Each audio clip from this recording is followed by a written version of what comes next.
Leaguers? Welcome to the Spectacular Spoiler League.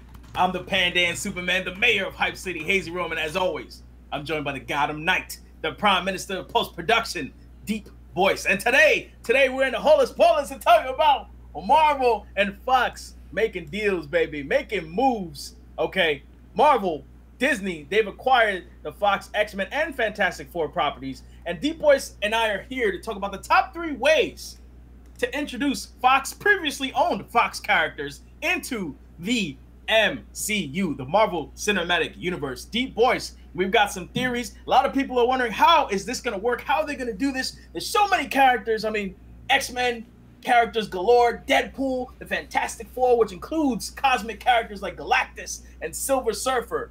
How are they going to do this, Deep Voice? This is a monumental move, a monumental moment in the history of nerddom for Marvel fans. How are they going to get this done? How are they going to get it done? I mean, honestly, we're about to spit the truth right now. We're going to, like you said, give the people watching the 3 ways that Marvel's going to do it exactly to a T. So pay close attention. Nowhere else to go. You're going to get the real truth, the real information right here on this stream/video. We're about to hit you guys with the truth. So you hit me with the pressure right now, because you're talking about exactly. I don't know if this is exact, y'all. This is all speculation. Okay, don't listen to Deep Voice. Hashtag SSL was right, but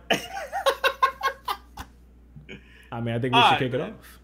Let's do it, man. Number 1, Deep Voice. Yes. Time travel shenaniganery. Okay, and what do we mean by time travel? Now, we're gonna talk about time in the next one, but right now we're talking about specifically time travel. That is someone moving backward or forward in time. Deep Voice, yes, talk to me. How can time travel be used to introduce the Marvel Cinematic Universe to Fox-owned characters like the X-Men, Deadpool, Fantastic Four, Galactus, Silver Surfer? How, Sway? Tell me. Well, I mean, listen, if you ever seen anything like Terminator or any other type of time-traveling piece of fiction, when you time travel, that changes things. That changes the proceeding of things. That changes, you know, what formerly was true is no longer true. So maybe you can have someone like, let's say, Kang the Conqueror, who, you know, I guess it was owned by Fox, or now... Yes, he was indeed a Fox-owned character. Yes, Fox-owned character, so now Marvel has the full rights to him. He's a, you know, kind of funky character out there, but, you know... He's cool. He's cool. And he presents a lot of possibilities. So maybe at the end of Avengers 4, I'd say maybe Kang comes in. You know, he talks about how things weren't working out up to snuff, or how he was behind the scenes maybe manipulating things through time. And then that kind of opens up the possibilities for, you know, mutants appearing, or the Richards family, as well as Ben Grimm, you know, developing their powers through some sort of space. You know, it's always, they get flared up, they're out in space, they're doing something they're not supposed to be doing, and they turn into Fantastic Four. But time travel, while it could be tricky in terms of, you know, keeping the continuity intact, because there's like 1 or 2 plot holes in the MCU at large as is. But hey, maybe that could be also explained by some time traveling, and not just Kang. Didn't even think of that. Yeah, maybe those blips were because of the time traveling by Kang. Maybe, and we're specifically referencing the Spider-Man Homecoming timeline issue, where Spider-Man Homecoming, right? I mean, I'm gonna try to do it as short as possible so you can get back to your point, Deep Voice. No. But allegedly, Captain America: Civil War took place in 2016, right? That's what we all thought. Spider-Man Homecoming, it starts off with Spider-Man, you know, experiencing Civil War from his side of things, and then like 2 or 3 months later, it shows him in school. Now, the problem with that is that would mean that he's in school in 2016. However, in the flashback scene at the beginning of the movie, when we see the Vulture and him working at to clean up the Battle of New York T'Chari invasion, it is said that is 8 years before, like, Peter Parker's present day high school ongoings. So there's a point where it says 8 years later. Now, once again, to bring in the timeline issue here, Avengers was supposed to take place in 2012. 8 years after 2012 is supposed to be 2020, not 2016. So there's a timeline glitch there. A lot of people have been speculating that Doctor Strange using the time gem and the Doctor Strange movie may have caused that. What if it was Kang? What if it was Kang? Or maybe it's Doctor Doom, because Doctor Doom has those abilities. He has the powers. He has that know-how in terms of traveling back in time. And also there is the time gem, which is extremely powerful if anyone's seen Doctor Strange. So we don't know exactly how Infinity War and the movie following that play out. They could always just rewrite something, insert one of these new characters in there. They get their hands on the time gem. They do some shenaniganery, as you put it. Or if Marvel is really bold, and this is kind of crazy. I don't know if I even want to see this. I don't want to put that out there into the universe. But maybe they do a soft reboot from like the very beginning. Yeah. Yeah. I mean, I wanted to say something real quick in response to I believe it was Toby in the chat. He said that Fox doesn't own the Fantastic Four rights, but because he says Constantine does. Now, what I will say to you, Toby, is that Constantine sold the distribution rights to 20th Century Fox. So while Constantine may own the rights, 20th Century Fox is the distributor of the movie, which means with that being now sold to Marvel, Marvel can distribute the movie. So in a way, yes, Constantine does own part of the Fantastic Four rights in that sense. But movies being made can now be made by Marvel as per that deal, just to clarify. Yes, sir. But to bring it back to Kang the Conqueror and time travel and all that good stuff, my thoughts on the matter, okay? Either we can have it that Kang the Conqueror changes time after the events of Avengers 4, right? Or after the events or during the events of Avengers 4, due to this time travel, and that changes the universe, introducing mutants, X-Men characters, Fantastic Four or what have you. Or, and this is a like even crazier idea. What if Kang manipulated time well before the MCU started, and the MCU is a result of an alternate timeline? So Iron Man and everything that happened after Iron Man is because Kang went back in time and changed something. So the MCU essentially would be a splintered timeline. That's clever. That would be hot. Because you wouldn't have to change everything. You could literally just be like, yo, somebody broke time, and there's been fractures in time, and we've seen it, and you could, explain all these, random occurrences happening, like maybe the appearance of the Infinity Gems. Yeah. Maybe Kang manipulated time to bring out the Infinity Gems. Or maybe that's the balance that Thanos is talking about, that he wants to bring upon the universe. Yeah. Yeah, maybe. I mean, that's like DC Rebirth-ish. Yeah, where people are like, exactly. Something happened, but I can't remember. Like it's like someone stole time or switched something up. That's a nice idea. I mean, that's a nice idea. I would be amenable to that. And the cool thing about that is that with Kang traveling through time, you can have other time traveling characters come into play and say, "Yo, Kang's been messing around with time. We need to fix this. I'm here to fix this, and use all my resources to get here. But my name is Cable. My name is Bishop." Time traveling characters that we know from the X-Men universe pop up. Maybe they even say, "Hey, we were able to finally track down Kang, and we were finally able to travel through time to get here and tell you guys that we need to fix the timeline. And the person who is responsible for helping us get here is none other than the genius, Reed Richards." Bang bang. Disney, I'm unemployed. Hire me. Anytime you want me, Disney, I'm there. So that is number one, okay, guys. Time, shenaniganery, somebody messing with time, specifically Kang the Conqueror. I just want Kang. Yeah. I just want Kang. And if I'm not mistaken, I believe Disney actually expressed that they were interested in doing some Kang the Conqueror stuff, but he was owned by Fox. On to number two, D-Boys, okay? Number two, Infinity Gem shenanigans, okay? So, Infinity Gem shenanigans, all right? Yes.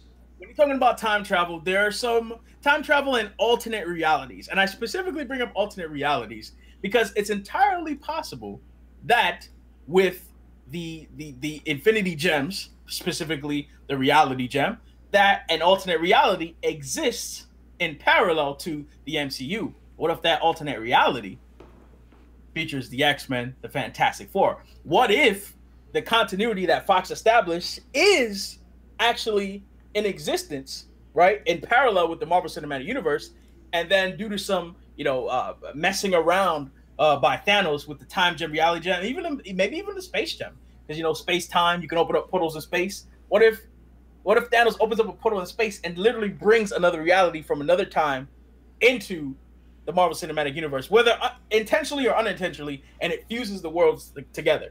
It could be a situation where maybe it's not even Thanos actually doing it. Maybe the Infinity Gems are somehow destroyed, and that creates this like universe-wide,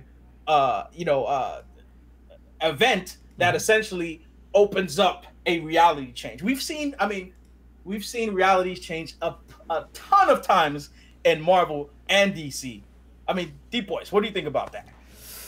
I think the key thing there that I really like that you mentioned is the fact that maybe there are certain chunks of this alternate reality, alternate dimension that kind of get stitched into what we already got. You know what I mean? Maybe because, I mean, this is minor spoilers, or this is some stuff that's kind of floating out there when it comes to Infinity War, but the planet that you guys see that's kind of all destroyed in certain clips of that trailer is called Battleworld, I believe. And that'll kind of come into play with, I guess, our next point. But maybe there's a possibility that Thanos really distorts reality, really distorts, the fabric of space and time. And, once the Avengers defeat him, however they defeat him, if they defeat him, when things reset, they're not as they were before.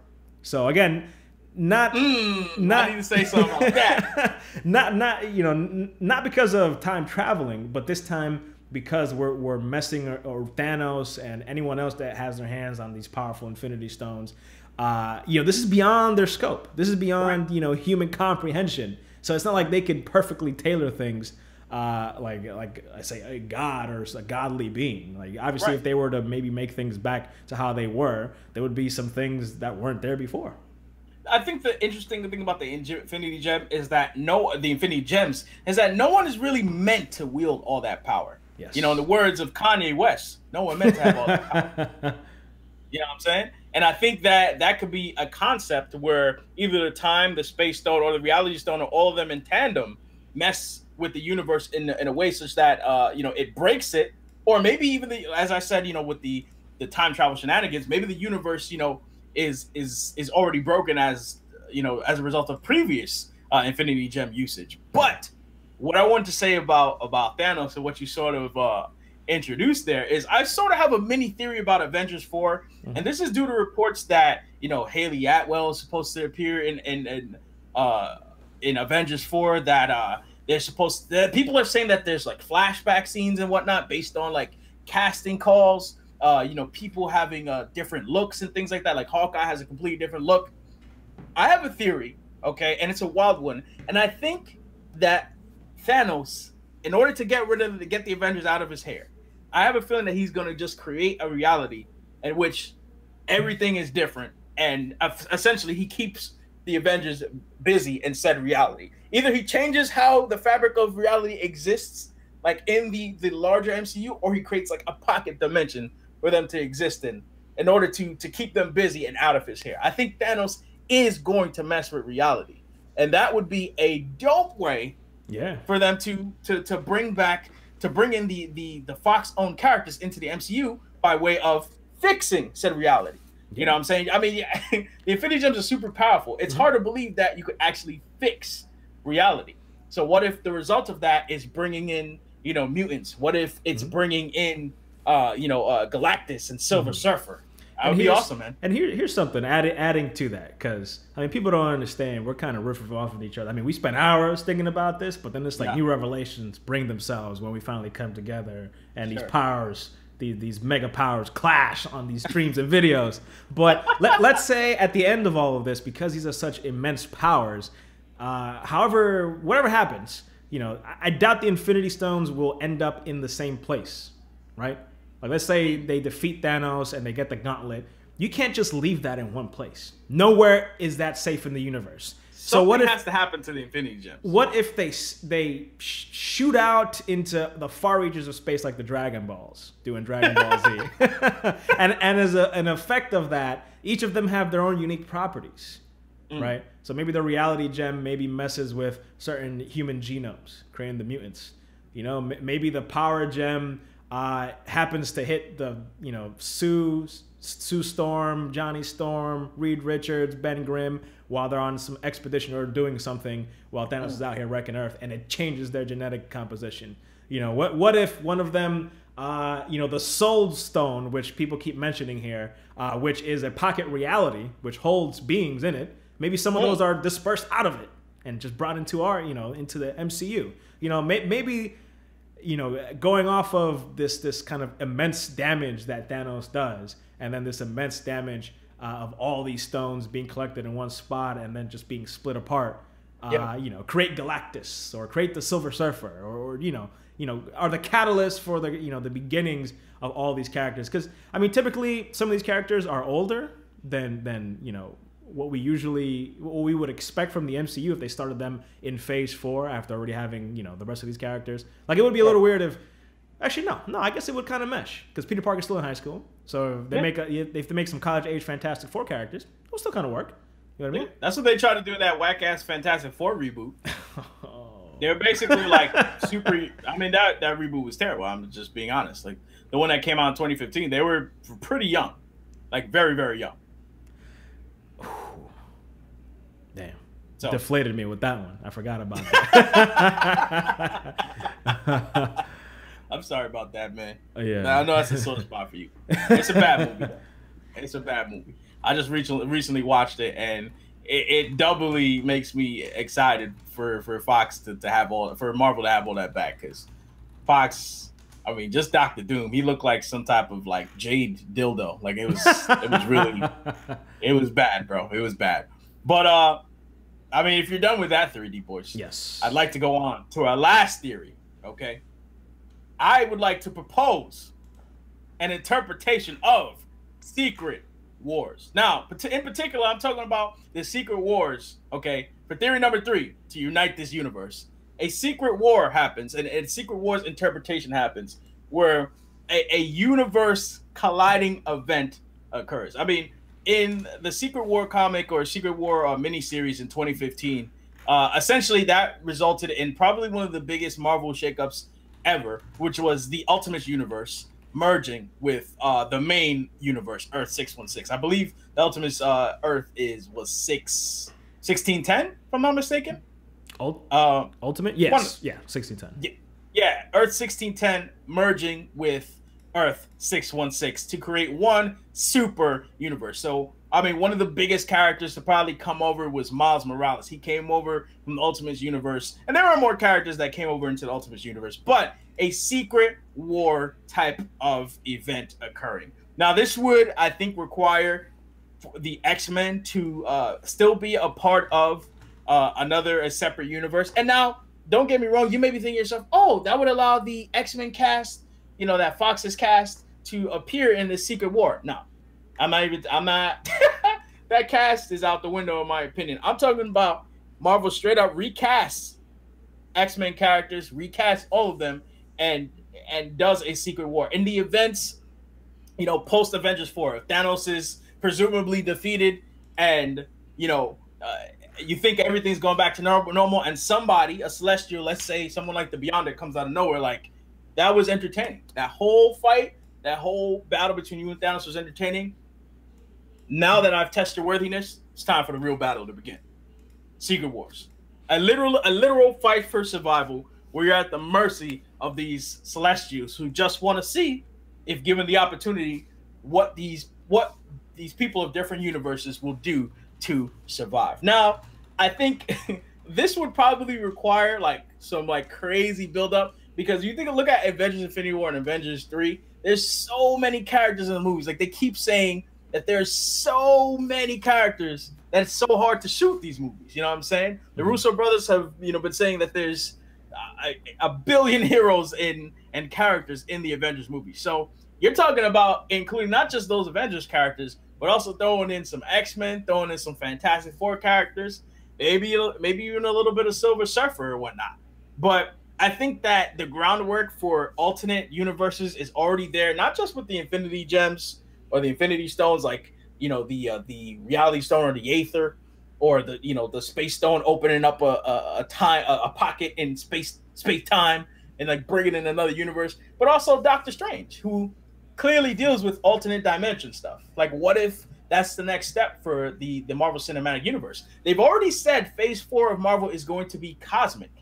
You know what I'm saying? What if that step into the cosmic arena has to do with the idea that cosmic characters like the Beyonder are coming in, cosmic forces are coming in and demanding that there be a secret war to determine survival?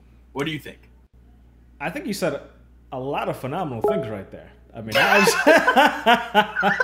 bad. I just no, you were. I was just letting you go. I mean, just I was on a trance. You were bringing out some good stuff. I mean, and you mentioned some of the previous Secret Wars as well. Yes. Which were a continuation of Contest of Champions, which was held by the Grandmaster, which we already saw in Thor Ragnarok. Now, I don't think that character is going to become the Grandmaster that we see in the comics, but they can always have another character that kind of fits that same role. Sure, it's absolutely. Universe versus universe. And, you know, the more recent Secret Wars, which I think happened in 2015, was about basically reality folding in and on itself like an accordion. And the Nexus was Earth. So it was Earth versus Earth. Maybe that's a result of the Infinity Gems getting destroyed, or Thanos messing around with reality. Yes, absolutely. I mean, it could be... Wow, so many possibilities. Yeah. I think, honestly, what would probably make more sense is if these... I think what you said was smart, where we're recasting everybody. Like, this is the first time you're seeing Fantastic Four. Because Fantastic Four, they trek through dimensions. So that would make total sense. Them and Doctor Doom, right? Hell, even the X-Men. I mean, the X-Men go on crazy adventures through time, through dimensions. So maybe their universes are in peril. And they seek this MCU for refuge. Yeah.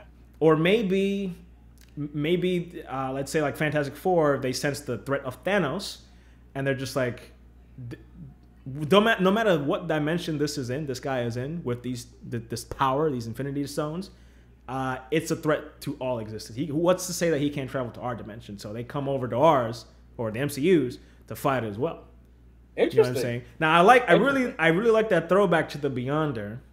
Yeah. Where he's coming, he's like, listen, I'm from way out there. You guys don't even know what you're messing with right now, and you're all my pawns and my peons. And I'm gonna have you and these other heroes that I have over here, the X-Men. They're gonna go up against your Avengers and the Fantastic Four and these characters, and I'm throwing you all into battle world. I'm throwing you all into a situation, survival of the fittest. Yeah. It's not over with this guy Thanos.